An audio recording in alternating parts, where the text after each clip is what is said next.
After studying this module, you shall be able to know why the knowledge of routes of administration of poison is important, learn about different routes of administration, identify different poisons which can be administered only in a specified way, evaluate the fastest and slowest route of administration. Now, the introduction, routes of poison administration. A route of administration is defined as the path by which a drug or a fluid or a poison or any other substance is taken into the body. Route of poison administration are generally characterized by the location at which the substance is applied. The most common example are oral and intravenous poison administration. Routes of administration of drugs or poisons can be categorized based on whether the target of action may be topical, eternal or paternal. Poisons can be administered into the body or a person through various routes. The selection of route of administration is dependent upon the type of action required. Routes of administration are usually classified by application location. The route or course the active substance take from application location to the location where it has its large target effect is usually rather a matter of pharmacokinetics. Nevertheless, some routes, especially the transdermal or transmucosal routes, are commonly referred to routes of administration. The location of the target effect of active substances is usually rather a matter of pharmacodynamics.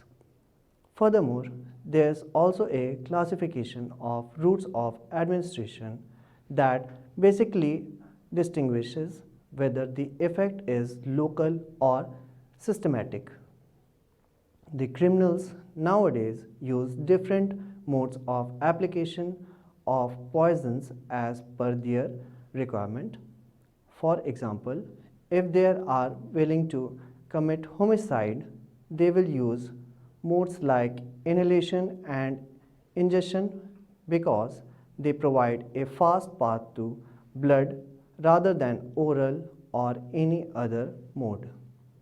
But since it is not always possible to overcome a person and inject the poison, so therefore most of the times in a homicidal case a fumigating amount of poison is given to the victim so that death can occur at once by shock. Suicidal poisons also tend to have the requirement of fast action as the person committing suicide wants an early and painless death. So, the preferred choice of route of drug administration is either ingestion or inhalation. Sometimes the route of administration of poison is not chosen as per the requirement of the person, as can be seen in the cases of accidental poisoning where there is no obvious reasons to choose a particular route of drug administration. In fact, it is not in the hands of the victim to choose the appropriate route in such cases. In determining the death of a person, the route of poison administration plays a very significant role because poisons which are inhaled act most efficiently, and then comes the poison which are injected, and the least effective are the ones ingested through the oral route. But that does not mean that it is not effective at all, although the effect of the poison ingested depends on the dosage. If the dose is small, then it will be metabolized and excreted easily by the body, but if an acute or fulminating dose is given to the victim, the death may be assured instantly or it may happen that the overdose may act as an emetic and the poison itself is vomited out with a force vomiting. Some routes can be used for topical as well as systematic purpose depending on the circumstances.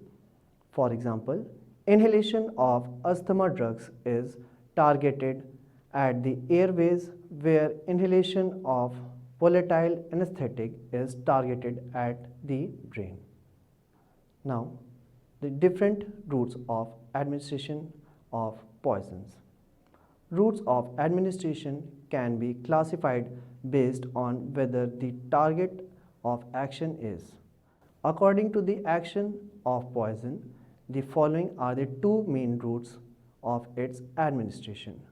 First, the eternal route or the gastrointestinal route, and the second is the parenteral route. Now, the eternal route. These routes in which the drug is administered via gastrointestinal tract are termed as eternal routes.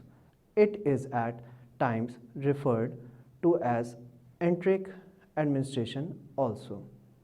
Internal administration usually includes oral and rectal administration of poisons. Sublingual and sublabal are also considered to the enteric routes of drug administration. The gastrointestinal tract provides a comparatively safe but relatively slow acting side of drug administration. Many drugs as tablets, capsules or drops are taken orally. Administration methods directly into the stomach includes those by gastric feeding tube or gastrostomy. Substances may also be placed into the small intestine as with a duodenal feeding tube and internal nutrition. Some enteric coated tablets will not dissolve in stomach, but it is directed into the intestine because the drug present in the enteric coated tablet causes irritation in the stomach. Now, the oral or the mouth.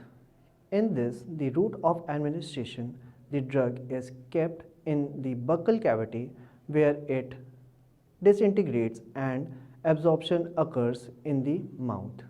When it is placed under the tongue, it disintegrates there and then absorption occurs in mouth.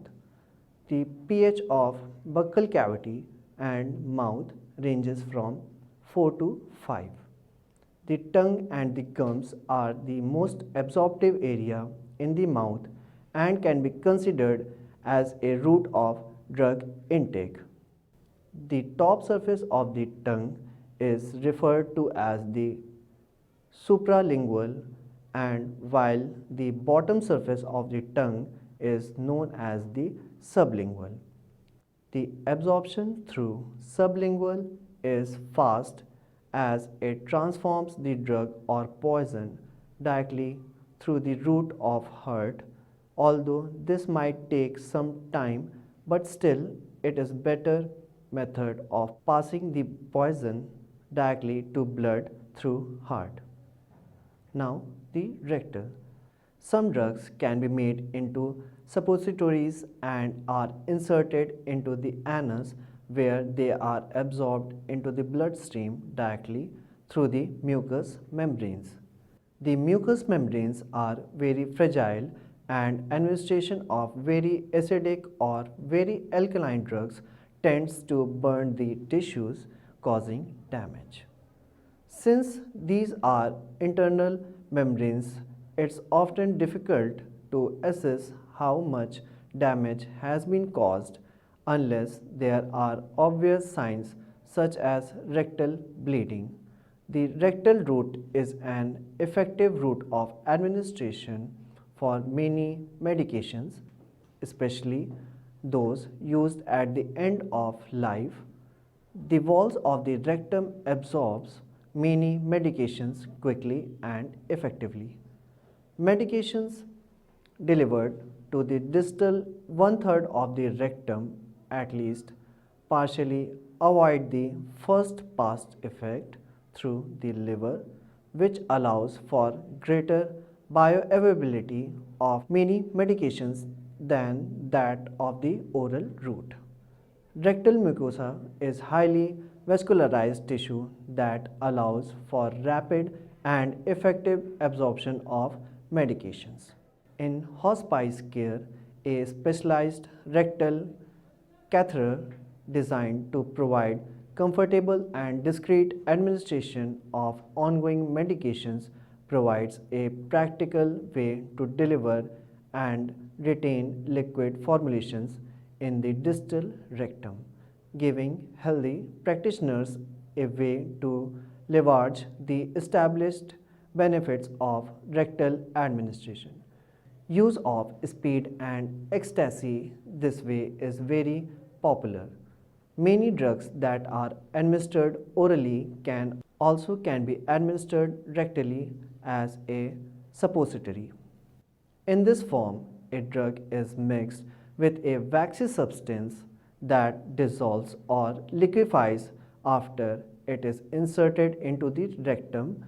Because the rectum wall is thin and its blood supply rich, the drug is readily absorbed. A suppository is prescribed for people who cannot take a drug orally because they have nausea, cannot swallow, or have restrictions on eating as is required after many surgical operations. Like the sublingual route of administration, the rectal route of administration has the additional advantage of preventing the destruction of the drug by intestinal enzymes or by low pH in the stomach. The rectal route is also useful if the drug induces vomiting when given orally, if the patient is already vomiting, or if the patient is unconscious. On the other hand, rectal absorption is often erratic and incomplete, and many drugs irritate the rectal mucosa.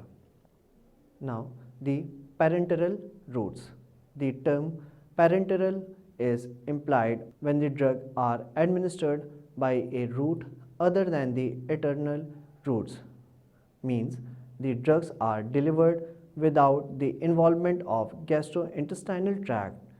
Paternal dosage forms are intended for administration as an ingestion or infusion. Common ingestion types are intravenous, subcutaneous, and intramuscular. Infusion typically are given by the intravenous route.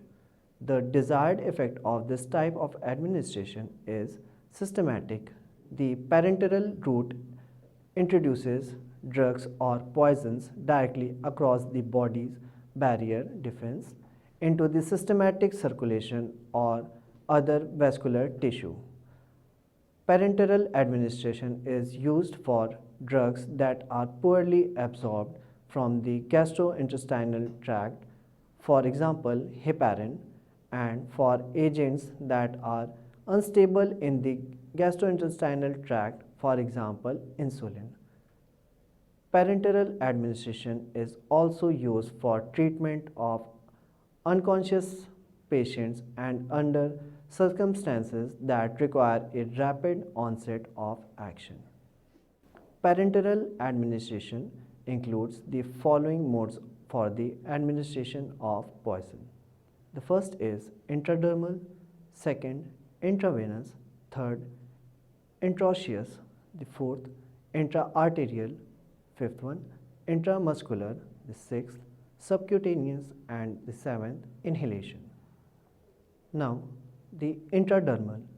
This term is related with the administration of poison intradermally through the surface of the skin.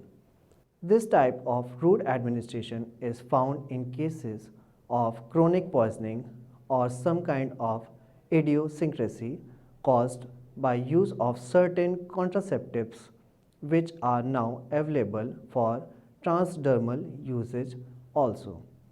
The release of poison by this kind of administration from the reservoir of poison is quite slow. Therefore, this route is generally not used in cases of suicide and homicide. Intravenous. Intravenous therapy is the infusion of liquid substances directly into a vein. Intravenous simply means within vein. Therapies administered intravenously are often called specialty pharmaceuticals. Intravenous therapy may be used to correct electrolyte imbalances, to deliver medications for blood transfusion, or as fluid replacement to correct, for example, dehydration. Intravenous therapy can also be used for chemotherapy.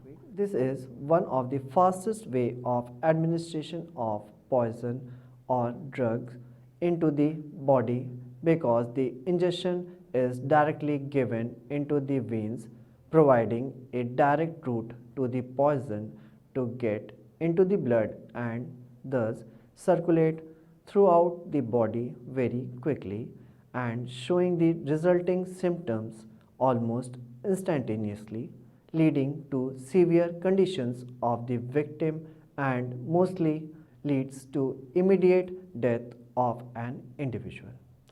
The drug administered through this route have essentially 100% bioavailability. Now, the intraosseous. This is related with the infusion of drug into the bone marrow.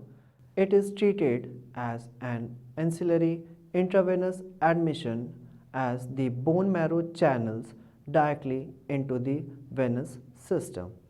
This route is generally used for drugs and fluids in cases of emergency medicine when intravenous access is difficult. Intra-arterial.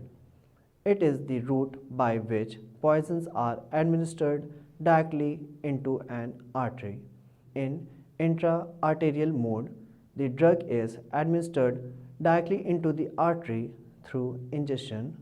In this case, the onset of action is very fast, like that of intravenous administration. Intramuscular.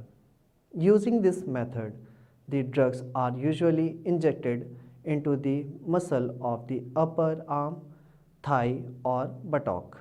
The volume of time taken by the drug for getting absorbed into the bloodstream depends in part on the blood supply to the muscle. The lesser the blood supply, the longer it takes for the drug to absorb. Subcutaneous. In this route of administration, the drug is given into the subcutaneous layer with the help of ingestion. Drug, once reaches the subcutaneous layer, crosses the membrane and absorbs into the blood.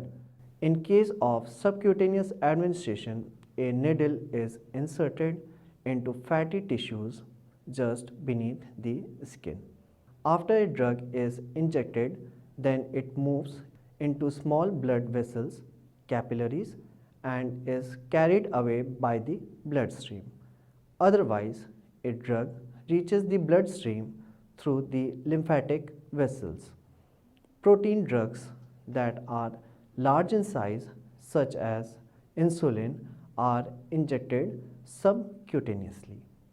The subcutaneous route is a preferred route for many protein drugs because such drugs would be destroyed in the digestive tract if they were taken orally. Subcutaneous and intravenous ingestion of elemental mercury is very uncommon, with only exceptional cases reports in the literature. Now, the inhalation. Nose acts as the main passage for inhalation. The mucous membrane of the nasal aperture is an absorptive surface that basically lines the whole passage of the airways. Mucus is a protective covering which is made up of mixture of proteoglycans, which lubricates the nasal passage and airways and helps to remove the unwanted particles. Those particles which are very small in nature and are in gaseous form and cannot be stopped by this membrane, rather due to the presence of this absorptive surface and the small particle size of poisonous gases, they are absorbed quickly and transported to lungs. From lungs, they get into the blood and affect the whole body system almost immediately. Comparison of internal and parenteral routes. Advantages of administration through internal routes. The first is simple, safe, generally less expensive, low potential for infection. The disadvantages of administration through internal routes.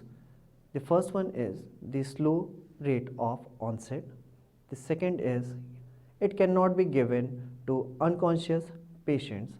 The absorbed doses may vary significantly because of actions of digestive enzymes and the condition of the intestinal tract. The advantages of administration through parenteral routes is the first one is rapid onset, the second is high bioavailability of drug up to 100%, third it can be given to unconscious and nauseated patient, the fourth absorbed doses and action are more predictable. Now, the disadvantages of administration through parenteral routes. The first point is administration often difficult and painful and the patients are not able to self-administer. Second, usually more expensive. Third, side effects usually more severe. Fourth, the potential for infection.